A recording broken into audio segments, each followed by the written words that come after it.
costumava dizer que para você ficar rico sem nenhum esforço, você tinha duas grandes oportunidades na vida. Um é no nascimento, você nascer no berço de ouro, e a outra é o casamento. Mas eu acho que eles pensavam assim antes de inventarem os cargos políticos, né? Mas você também pode ficar rico se esforçando, procurando trabalhar, ganhar dinheiro. A Bíblia, porém, nos orienta, nos aconselha a não nos preocuparmos muito em ficarmos ricos neste mundo, mas acumularmos tesouros no céu, um tesouro eterno que nunca vai ser roubado, a traça não corrói, os ladrões não roubam. E só que para você se tornar rico espiritualmente, você também precisa nascer de novo. Você precisa nascer de Deus. Esse trecho que nós vamos ler em João 3, de 1 a 21, vai nos falar do novo nascimento. Vamos ficar de pé para ler a palavra de Deus? João capítulo 3, de 1 a 21.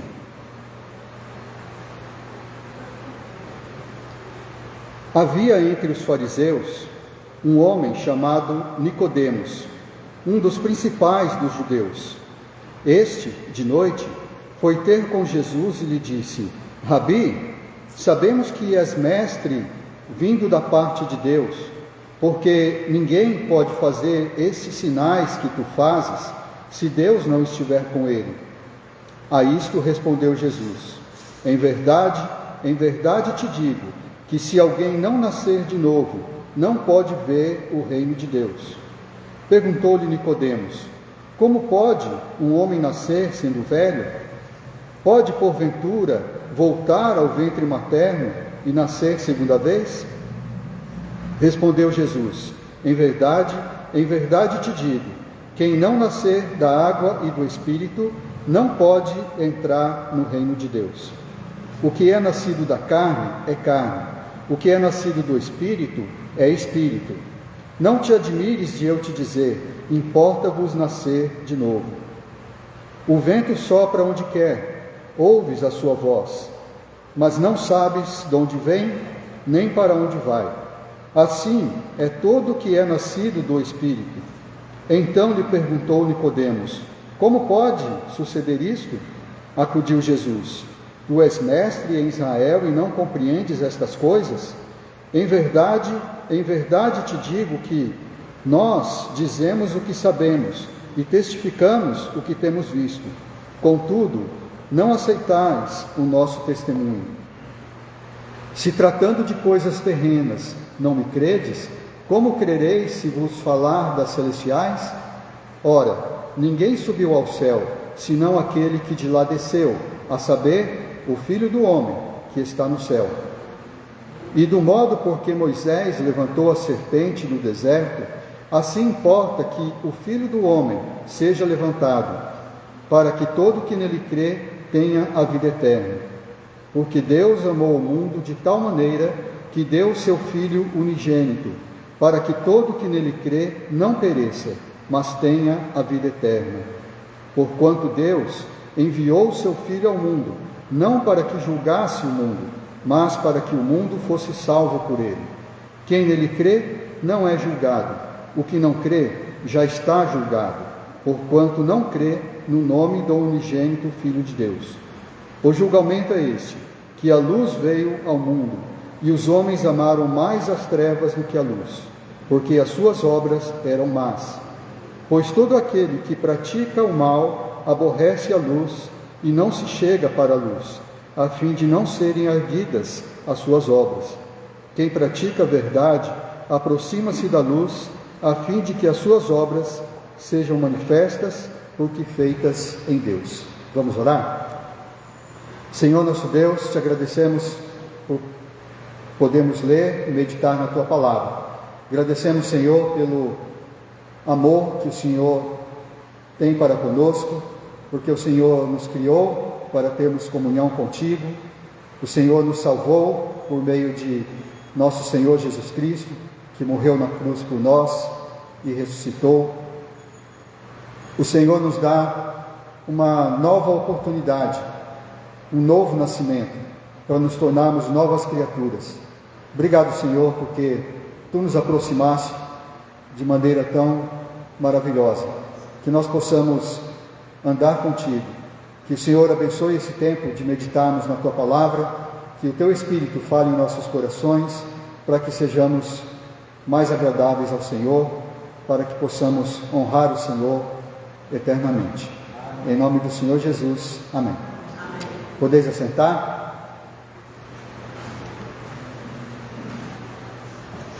Nicodemos era um homem sábio, um velho, um senhor sábio, mas ele, como o pastor disse no começo do culto, algumas coisas na palavra de Deus, elas são mais evidentes para aqueles que não são sábios do que para os que são sábios. Então, muitos que são chamados não são sábios segundo o mundo, a maioria não são sábios segundo o mundo, porque os sábios segundo o mundo têm dificuldade de entender certas coisas que são simples na palavra de Deus. Então, para entender, para tentar ajudar aí o Nicodemos a entender o que é o novo nascimento, porque ele não entendeu direito. Ele falou: será que eu tenho que voltar, nascer de novo, entrar na barriga da minha mãe, novamente nascer de novo? E Jesus então explicou para ele que não era bem isto. E nós, talvez também não entendamos perfeitamente, mas vamos tentar explicar o que é o novo nascimento através das heranças que recebem aquele que nasce de novo. Aquele que nasce de novo, ele tem heranças que Deus lhe dá. Então vamos ver aqui nesse texto o que nós podemos achar sobre isso. A primeira herança que tem aquele que nasce de novo é uma nova natureza. Aquele que nasce de novo, segundo Deus, ele tem uma nova natureza. Nós encontramos esta ideia nos versículos 1 a 8, especialmente no trecho que diz: o que é nascido da carne é carne, o que é nascido do Espírito é Espírito. O vento sopra onde quer, ouves a sua voz, mas não sabes de onde vem, nem para onde vai. Assim é todo que é nascido do Espírito. É como se fosse o vento.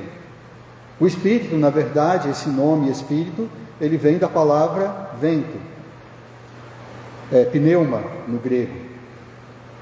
E então, aquele que nasce do Espírito, ele se torna como o vento. Você ouve a voz do vento, não é? Quando o vento está muito forte, você escuta um assobio, você sente o vento. Se você balançar a mão, você vai sentir o vento, mas você não está vendo, você não sabe de onde vem, nem para onde vai, porque você tem uma nova natureza. Deus faz em você um milagre, uma coisa invisível. Então você vai continuar com o mesmo corpo. Se você é feio, vai continuar sendo feio. Se você é bonito, vai continuar sendo bonito. Mas dentro de você acontece uma coisa invisível. Você adquire uma nova natureza. Deus nos criou, quando Ele criou o ser humano, Ele nos criou com uma natureza excelente. Nós fomos criados à imagem de Deus. A raça humana é a raça mais inteligente no planeta. Nós dominamos sobre os animais, nós dominamos forças da natureza, nós dominamos plantas, e nós conseguimos dominar até coisas invisíveis. Ultimamente, nos últimos 100 anos, a gente tem conseguido dominar, por exemplo, os elétrons.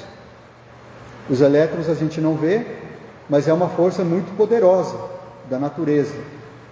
E através dos elétrons nós temos aqui o microfone amplificando a minha voz, nós temos aqui livros eletrônicos, celular, nós temos tantas coisas que foram inventadas, que nós criamos como seres humanos, que nós aprendemos a dominar os elétrons, que nós não vemos, é eles que fazem grande parte do serviço que antes nós tínhamos que fazer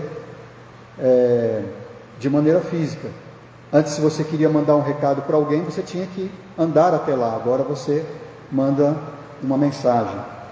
Os elétrons fazem isso para você. E olha só, nós conseguimos até criar seres parecidos com seres humanos. Não sei se você já viu na televisão uma humanoide chamada Sofia. Ela já deu até entrevista no Fantástico, deu entrevista em outros lugares. Ela é um robô, mas você olha para ela e ela parece um ser humano, porque eles fizeram, a pele provavelmente de silicone, algum material que parece com a pele humana, só que eles deixaram atrás os fios expostos, para você saber que é um robô mesmo, de verdade, não é um ser humano.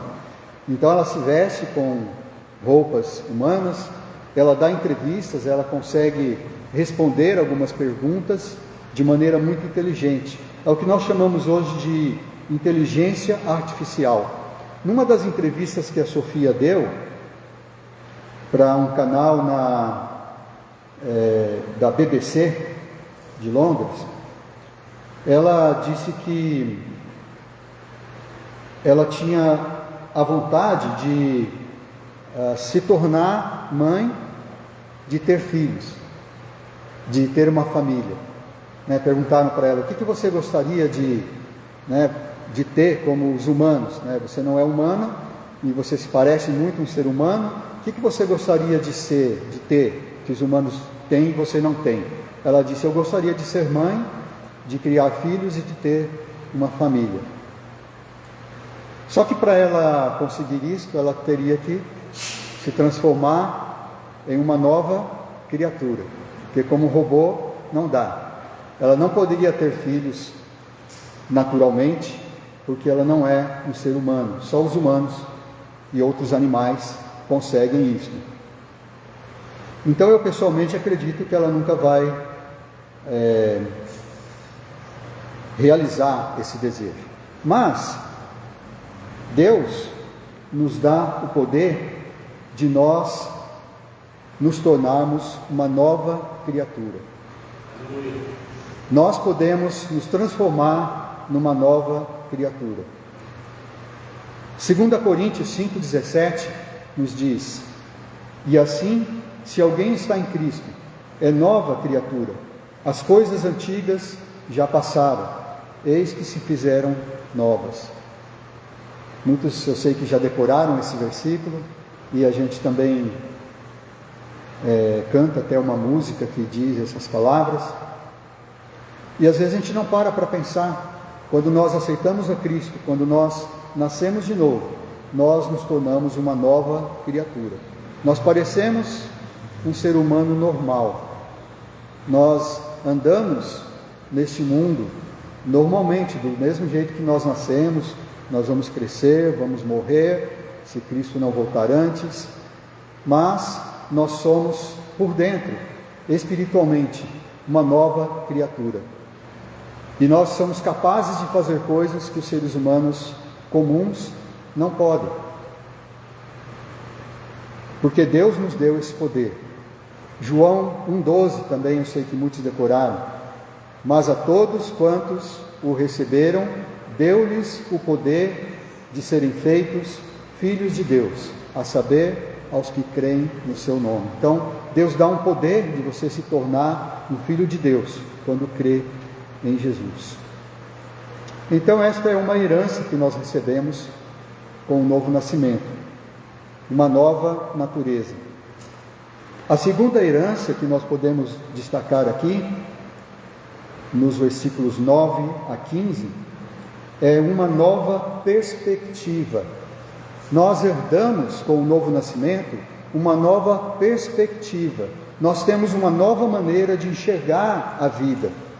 Nós temos uma nova maneira de conhecer as Escrituras, que antes nós não tínhamos. Quando éramos naturais, quando não éramos uma nova criatura, quando não éramos nascidos de novo, nós podíamos até ler a Bíblia, mas nós não tínhamos a mesma perspectiva, a mesma visão. E também não tínhamos a mesma perspectiva, a mesma visão da nossa vida. Nesses versículos de 9 a 15, eu destaco aqui quando Jesus fala para Nicodemos: se tratando de coisas terrenas, não me credes? Como crereis se vos falar das celestiais? Então Jesus disse para ele: olha, você é um mestre em Israel, você já devia saber estas coisas, e como que você não sabe? E então Jesus diz assim: eu estou falando com você de coisas terrenas e você não crê? Imagina se eu falar das celestiais, aí que você não vai entender mesmo.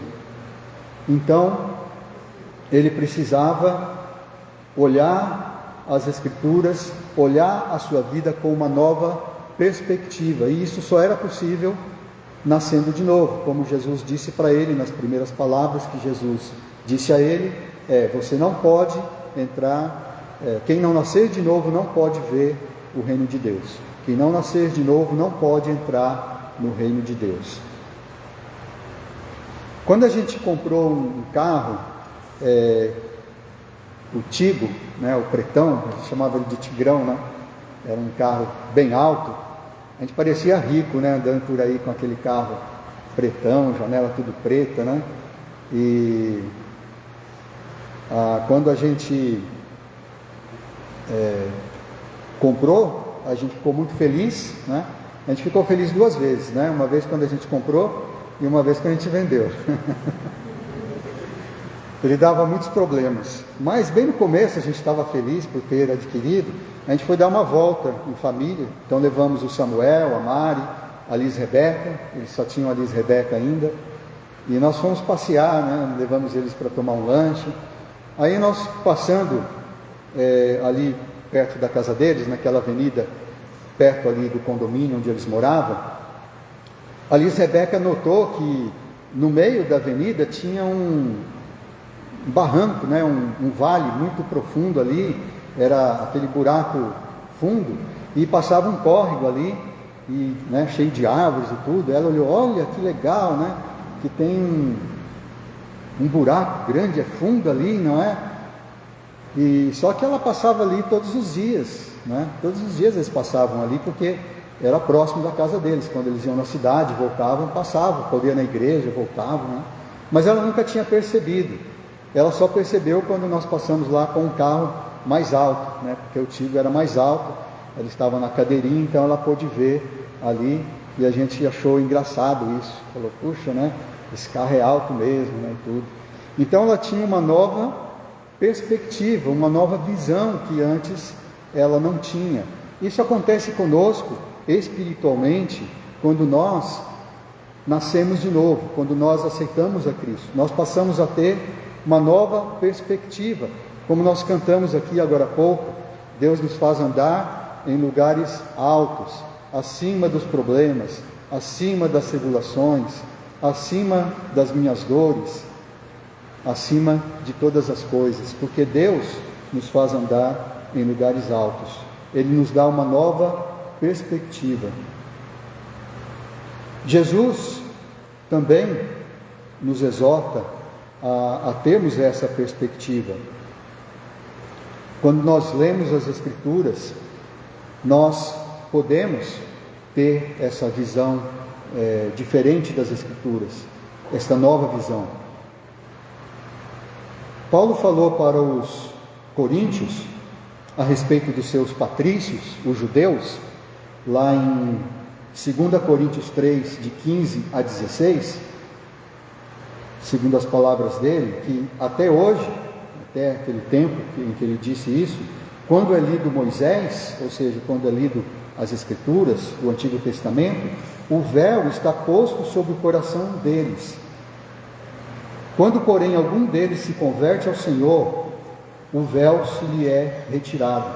Então ele compara aquela história do Antigo Testamento, que quando Moisés ia falar com o povo, ele colocava um véu, que o rosto dele brilhava. Então Paulo compara isso com um véu que está posto no coração. E ele diz que os seus patrícios, os judeus, eles liam as Escrituras, eles conheciam tudo ali sobre Moisés, sabiam de cor e salteado, mas eles não entendiam, porque um véu estava posto no seu coração. Mas quando um deles se converte, e Paulo é um exemplo disso, Paulo, ele antes tinha esse véu, mas quando ele se converteu, esse véu foi tirado, ele passou a ver claramente, então esse véu é retirado. Isso acontece quando nós nascemos de novo, quando nós recebemos Jesus, quando nós nos convertemos, nós passamos a enxergar na Bíblia, na Palavra de Deus, coisas que antes não víamos. Então, por isso é importante você ler as Escrituras, não deixar de ler a Bíblia, porque Deus quer falar com você. E pode ser que você já tenha lido algum trecho, mas você lê novamente, e cada momento, cada vez, Deus vai falar de uma maneira diferente com você. Então esta é uma herança, uma nova perspectiva.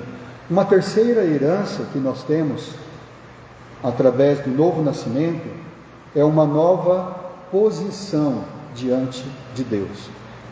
Quando nós nascemos de novo, nós temos uma nova posição diante de Deus. Nós encontramos esta ideia nos versículos 16 a 18, especialmente quando Jesus diz: quem crê não é julgado, quem nele crê não é julgado. Ele diz, continuando, aquele que não crê já está condenado. Então ele fala de uma posição ele fala de duas posições que uma pessoa pode ter: quem nele crê e quem nele não crê. Quem nele crê não é julgado. Aquele que não crê já está julgado. Então, duas posições. Deus separa a humanidade em duas posições. Pessoas que estão julgadas e pessoas que não serão julgadas. É importante nós não sermos julgados, porque se nós formos julgados, certamente nós seremos condenados. Quem é que não tem pecados? Quem é que nunca pecou? E quem é que pode dizer: a partir de hoje eu não vou pecar mais? Só se você morrer agora. Mesmo assim você já pecou antes. Então é impossível nós sermos julgados e não sermos condenados. Mas Jesus foi julgado, foi condenado na cruz em nosso lugar. Ele cancelou a nossa dívida, pagando a nossa dívida, remindo a nossa dívida. E é por isso que nós temos então uma nova posição diante de Deus. Saímos do lado de quem era julgado e passamos para o lado de quem não é julgado. Não é porque nós nos tornamos melhores. Bom, de certa forma sim, porque se nós realmente andarmos com Cristo, nós nos tornaremos seres humanos melhores. Mas nós temos isso que nos faz nos tornarmos melhor, é porque o Espírito Santo está trabalhando em nossas vidas. Ou seja, é Deus que está fazendo, não somos nós. A glória é totalmente de Deus. Mas, apesar de sermos seres humanos pecadores, como qualquer ser humano pecador, Deus nos transportou das trevas para a luz, nos transportou da morte para a vida. Então nós temos uma nova posição diante de Deus. Eu li uma notícia interessante sobre é antiga, até 2014 esta notícia, mas é interessante, de uma mulher que... Não era isso que eu ia falar agora. Eu ia falar de uma outra notícia.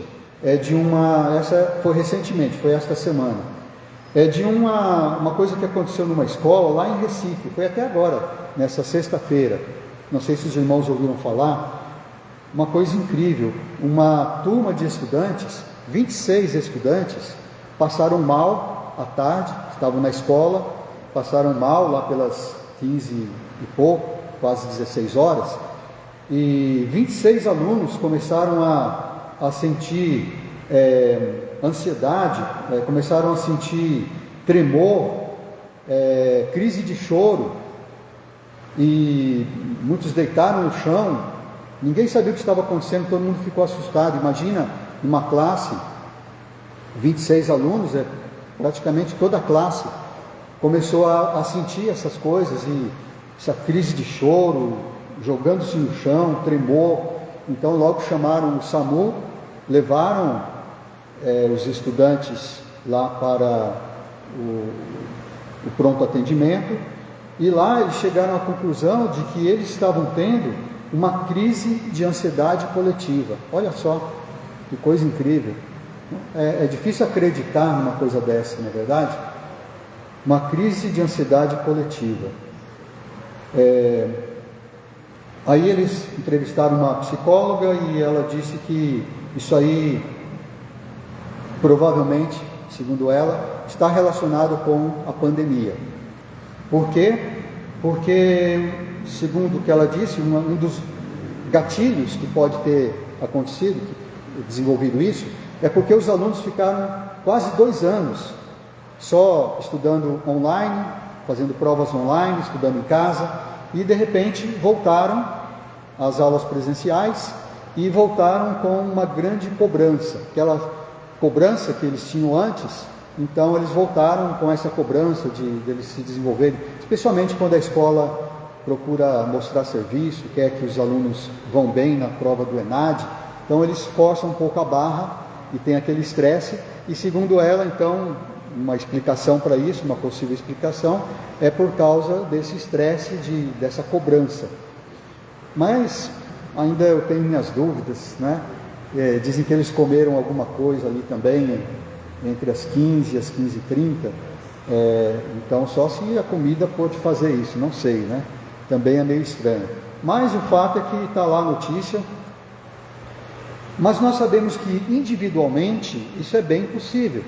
Se você está muito ansioso, se você está muito preocupado com uma coisa, está se sentindo muito pressionado, você pode sim ter uma crise de ansiedade, você pode começar a tremer, você pode desmaiar. Tem muita gente que já passou aí por uma crise que se chama síndrome do pânico, e isso é por causa do estresse. Mas nós que nascemos de novo, nós podemos ficar despreocupados com respeito à pandemia, com respeito à morte, não negligentes, mas despreocupados. Por quê? Porque nós sabemos, se nós morrermos, para onde nós vamos. Nós sabemos que a nossa vida está nas mãos de Deus. Então, quanto a isto, quanto a cobranças, a gente não precisa ficar ansioso. A Bíblia nos diz e nos mostra a solução. Não andeis ansiosos de coisa alguma, em tudo, porém, sejam conhecidas diante de Deus as vossas petições pela oração, pela súplica, com ações de graça, e a paz de Deus, que excede todo entendimento, guardará os vossos corações e as vossas mentes em Cristo Jesus. É só quem é nascido de novo que pode ter isto. Então, porque nós temos essa posição, nós não sermos julgados. Então você não precisa mais temer a morte, não precisa mais temer o inferno. Jesus falou em outra ocasião: não tema aquele que mata o corpo e depois nada mais pode fazer. Você tem que temer aquele que, além de matar o corpo, ele pode lançar no inferno, que é o próprio Deus. E se Deus já te deu essa posição de não julgado, então quem pode tirar isso das mãos dele? Se você está nas mãos dele, quem pode tirar? Como Paulo disse em outro lugar, né? nem a morte, nem o inferno, nem a criatura alguma, nem nada pode nos separar do amor de Deus que está em Cristo Jesus. Então nós temos uma nova posição diante de Deus. Esta é uma herança para quem é nascido de novo. E a quarta e última herança que nós podemos destacar aqui está nos versículos 19 a 21. Nós temos esta herança, uma nova maneira de viver. Nós herdamos com o novo nascimento uma nova maneira de viver. Eu destaco aqui nesse trecho as palavras: quem pratica a verdade aproxima-se da luz, a fim de que as suas obras sejam manifestas. Jesus disse isso para Nicodemos. Quem pratica a verdade aproxima-se da luz, a fim de que as suas obras sejam manifestas. Então, com isso, Jesus está dizendo que nós herdamos com o novo nascimento uma nova maneira de viver. Nós nos aproximamos da luz, porque as coisas que nós vamos praticar são coisas que serão feitas em Deus. Nós não temos vergonha daquilo que nós praticamos. Então nós queremos que tudo que nós fazemos seja manifesto. Nós não fazemos nada escondido. Nós não amamos mais as trevas, nós amamos a luz. Nós andamos na luz. Pelo menos é assim que devia ser. Agora sim eu quero contar a notícia de 2014 daquela mulher que se chamava, deixa eu ver o nome dela aqui, porque é um nome árabe, Eixa. Ela se chamava Eixa. Ela tinha 100 anos de idade quando ela morreu. Ela vivia nas ruas de uma cidade chamada Jeddah, na Arábia Saudita. Ela era mendiga. Então, aos 100 anos de idade, ela ainda estava mendigando ali. E um dia ela morreu. E quando ela morreu, as autoridades foram verificar os documentos e tudo, e ficaram surpresos, porque esta mulher, ela era muito rica, ela era milionária, ela tinha uma fortuna de $800 mil, que ao câmbio de hoje seria quase 4 milhões de reais. É bastante dinheiro, não precisava estar mendigando. Então quem tem 4 milhões é um milionário. E ela era milionária, ela tinha esta fortuna acumulada em moedas de ouro, joias, até imóveis ela tinha imóveis e alugava esses imóveis.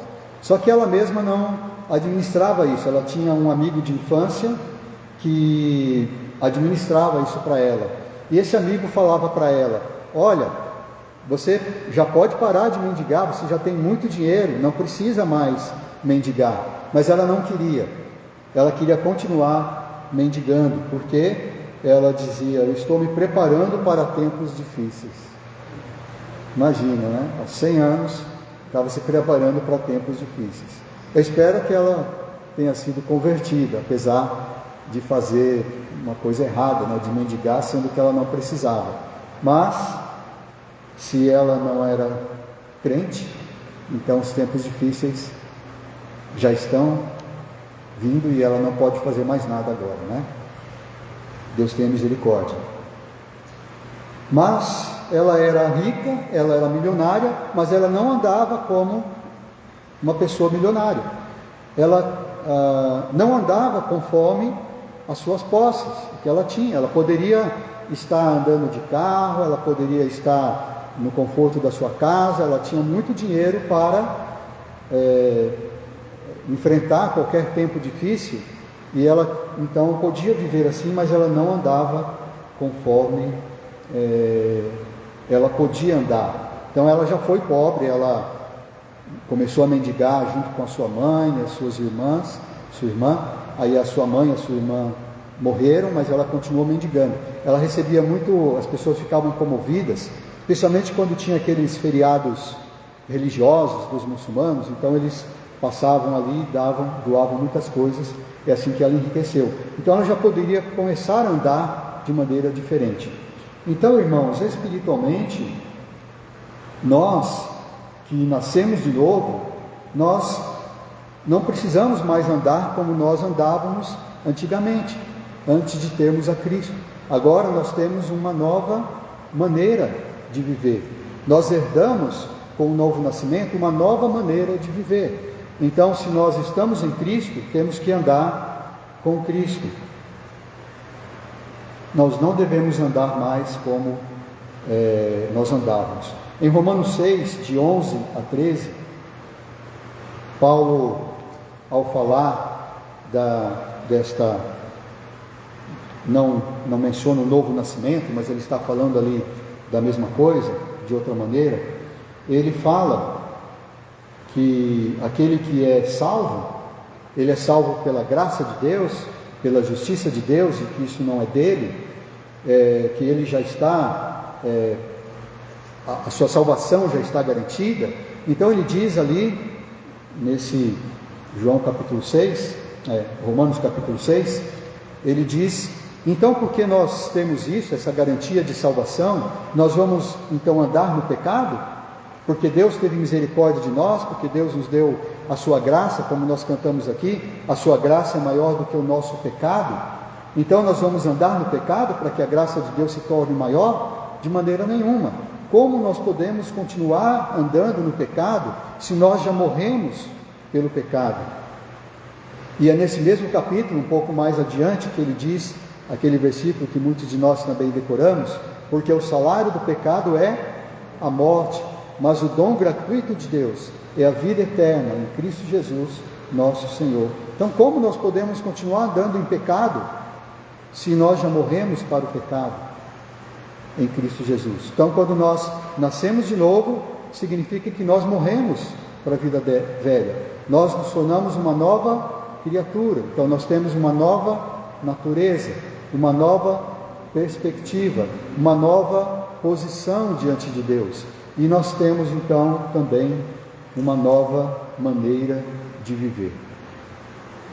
Então, irmãos, neste mundo, pessoas que não nasceram no berço de ouro, talvez queiram se tornar ricos pelo casamento, se ainda não é casado. Se bem que para o mundo, não importa se você já é casado ou não, você pode casar de novo, não é assim para o crente. Mas, para ter a riqueza verdadeira, uma riqueza superior, uma riqueza eterna, nós temos sim uma chance. Basta nascer de novo. Não precisa entrar de novo no ventre da sua mãe e nascer de novo, como Nicodemos achou que era. Não é isso. Para nascer de novo, na família de Deus, nós temos que nos arrepender dos nossos pecados. Nós temos que entregar nossa vida a Jesus. Nós temos que nos unir a Cristo, para que nós então tenhamos esta nova natureza, esse novo nascimento. Você é nascido de novo? Você já nasceu de novo? Glória a Deus. Se você ainda não nasceu de novo, então você tem esta chance. Enquanto você está vivo, você pode arrepender-se dos seus pecados, entregar a vida a Jesus, porque Ele morreu por nós para pagar os nossos pecados. Ele ressuscitou. Na semana que vem nós vamos comemorar a Páscoa, então lembraremos que Jesus ressuscitou dentre os mortos, e Ele está vivo, e Ele pode te ouvir agora, se você falar com Ele. Amém, irmãos? Que nós possamos então aproveitar o novo nascimento que Deus nos dá. Amém? Pastor Lupercio, por favor.